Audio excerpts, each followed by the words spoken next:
What's good, YouTube, man? You know who it is. Your boy Fulan Speaks, back with another video. Wow, it's crazy, man. You talk 1 week about sports, close your eyes, open your eyes, and things are just totally different. Two hottest teams, lo and behold, right now, man.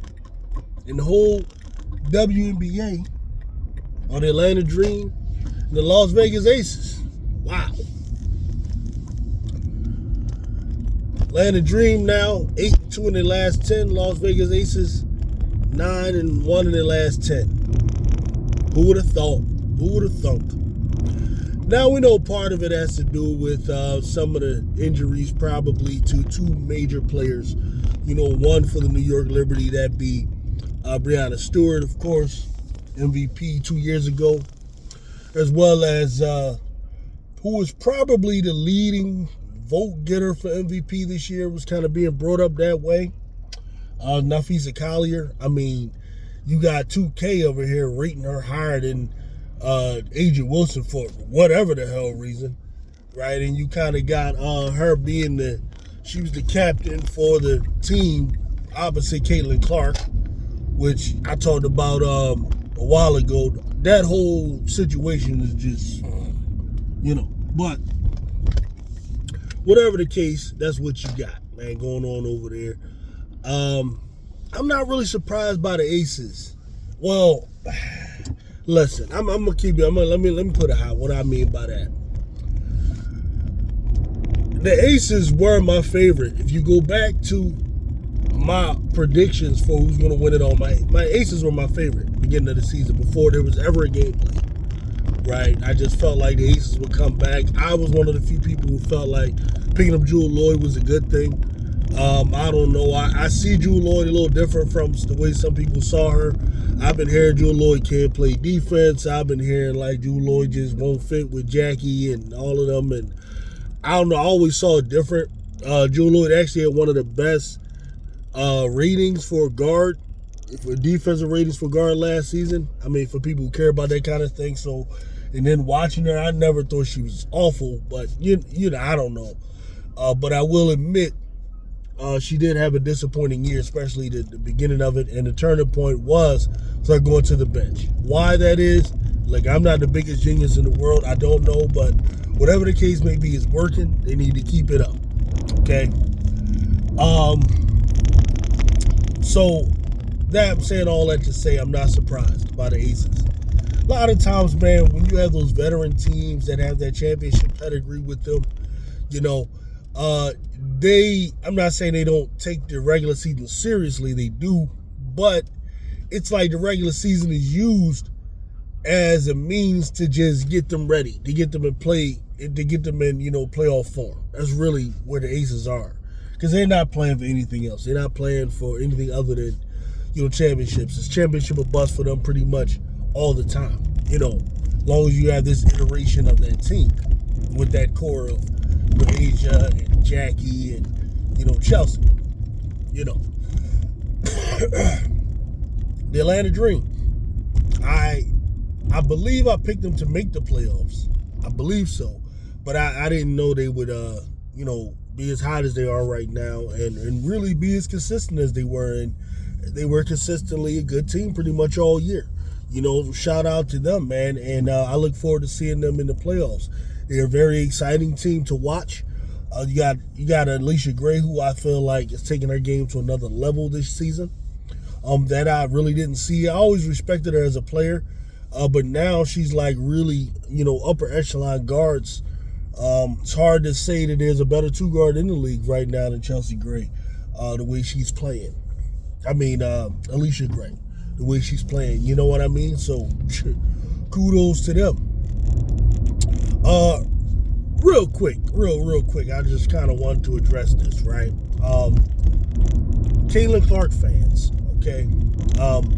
Just because the media talks about Paige Bueckers, like historic night, scoring 44 points, that doesn't mean they're trying to replace Caitlin Clark, guys. Okay, that doesn't even mean they think she's better.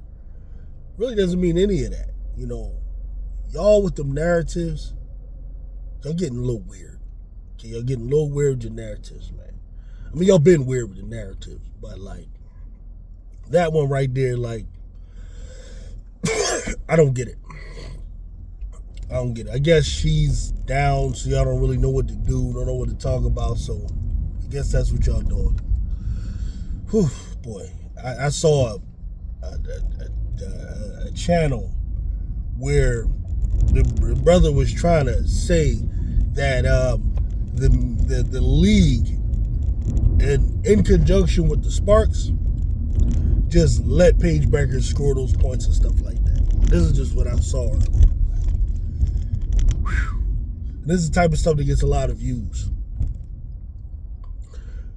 Sad. It's a sad state of affairs.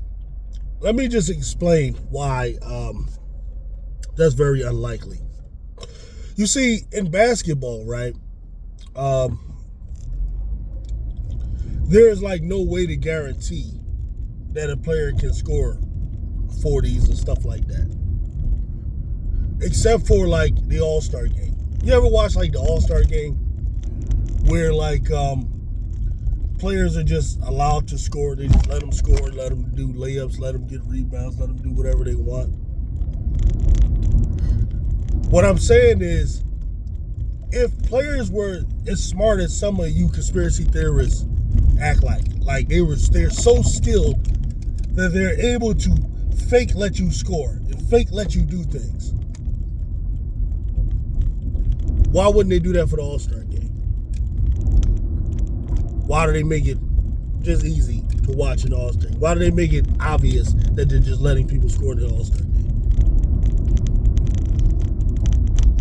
You do realize, like, that night, Paige scored 44. Like, the stupidest argument that I saw that this dude made was he said that the biggest indication that they let her do that was her efficiency, 80% from the floor. Do you know how stupid a point that is? It's a stupid point because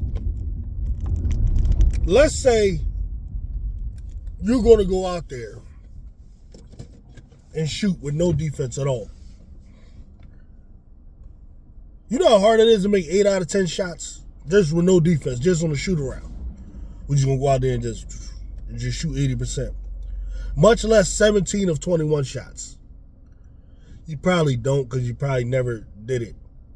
You know what I mean? It's hard to do. And then anyone who watches the game closely, you'll notice two things. The Sparks were trying to guard her. There were times when they sandwiched her, actually knocked her down. There were times where there was Kelsey Plum and Rickea Jackson on her. There were times when they put Cameron Brink on her. Okay? No, she was guarded. But what happens with like really good players, like that are just great and really skilled, they know how to respond. They know how to see where defenses are coming from, and they kind of know how to respond to it. Like, because you don't have that talent, and you don't know how to recognize, like, the other girl doesn't have the same ability that this person has. It looks like she has an easier time. Why? Because she's just better. It's all part of why we say she's better. She knows how to manipulate the defense. You know who actually confirmed that? Stephanie White confirmed it when she was talking about Paige Bueckers. Said that she's really good at like reading what the defense is doing and reacting. Right? So, I mean, I'm sorry if like your player can't do that as well as she does. Right? But that's more so what's going on than what you're saying. There's no way in the world. There's no way in the world the Sparks would have just want to allow her to score 44. And then to try to use, and then one of these dummies, they tried to say that Kelsey Plum saying that we need to play effing defense wasn't evidence that Kelsey Plum knows what was going on and she's angry about what they're doing. Y'all are some of the worst fans I've ever seen in my life. You have no type of manly qualities, no integrity, nothing, man. Y'all the type of people, if you take an oath, you would turn on it for an emotional reason. If you took a vow, you would break your vow within a day or two. Y'all are awful, man. Y'all don't live based on no man codes or nothing. Listen, man, as much as I think Caitlin Clark ain't all that, if she go out there and have a good game, I'm going to give her fucking credit. You're never going to hear me say that the team allowed her or that the WNBA wanted her to do it. Like, that's like the height of, like, that's embarrassing. It's an embarrassment as a man that you would go out there with that. That's an embarrassment, man. It makes you look bad that you can't just give somebody their credit. Just give somebody their props for having a good game. Right? It's called, and like, what, you haven't watched basketball? You have never seen that happen? You haven't seen Steph Curry have those days?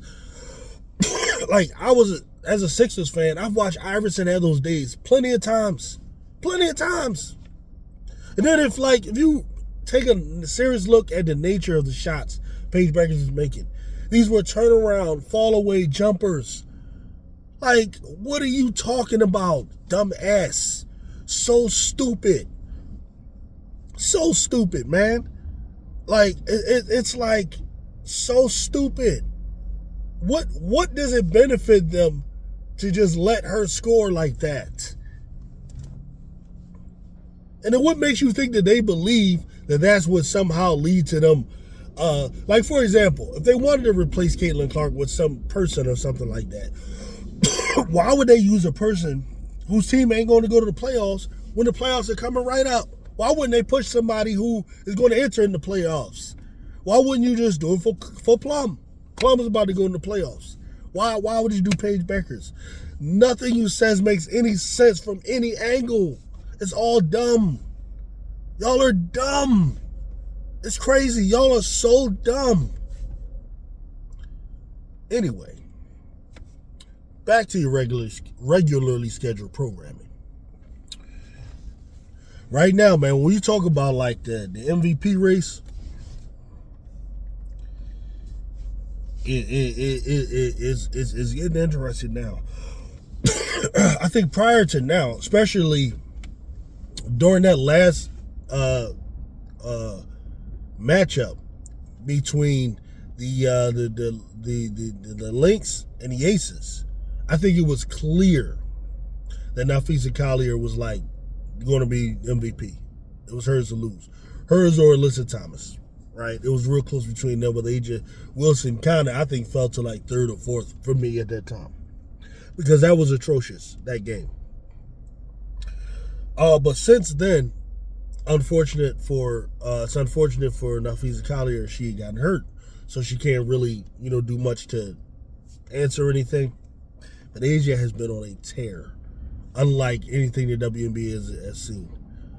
And Alyssa Thomas has been on a bit of a tear, right? Historic tear. I think she had 3 straight triple doubles or 4, something like that.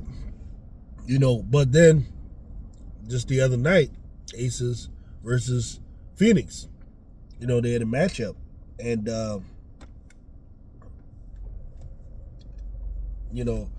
there the Vegas beats them 83-61. So they kind of put that to rest, man.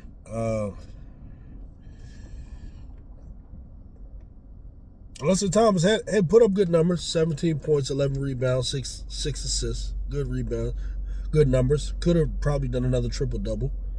And A'ja Wilson put up 19 points, 13 rebounds. All right, so just looking at just their numbers, they're comparable numbers.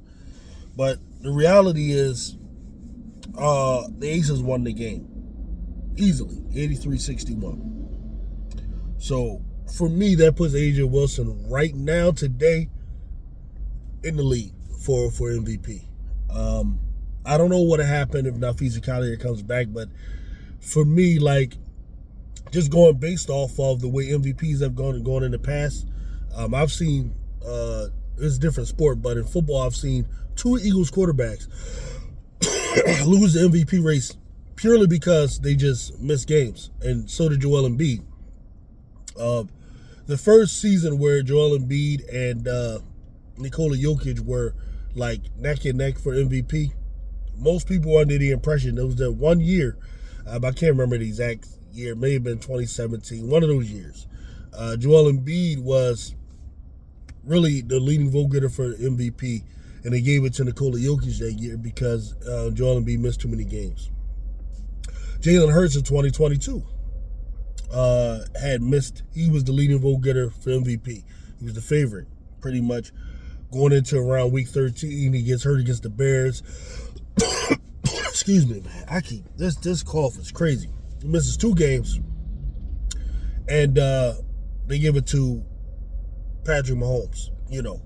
So following just that trend, it appears to me that Nafisa Collier may lose it due to this. I don't know when she's slated to come back or anything, but I think if she misses 3 more games or so, I don't see how she wins it.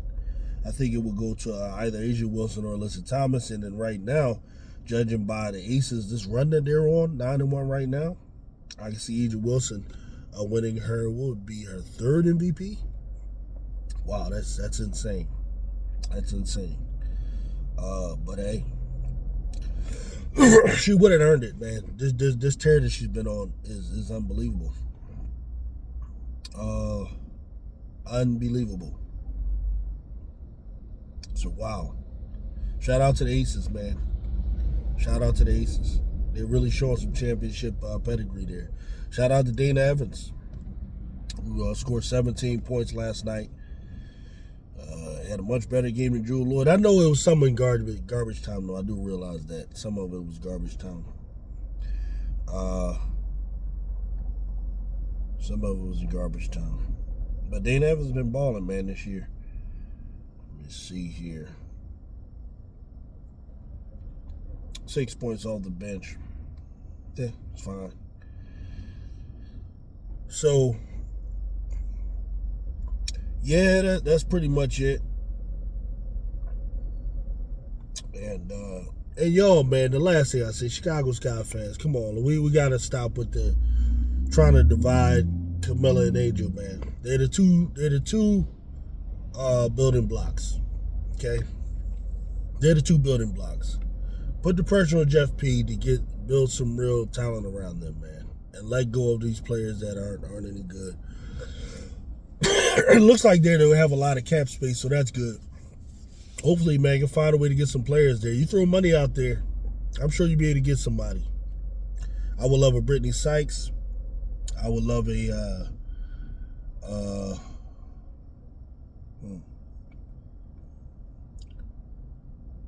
I don't know. I got to take a look at who's available next year, who's on 1-year deals, and talk about it. We'll do a show about it. We'll do a show about it. I got to do my research first. I'm not going to just shoot off the hip with that, man. But I'll get with you guys later, man. Peace out.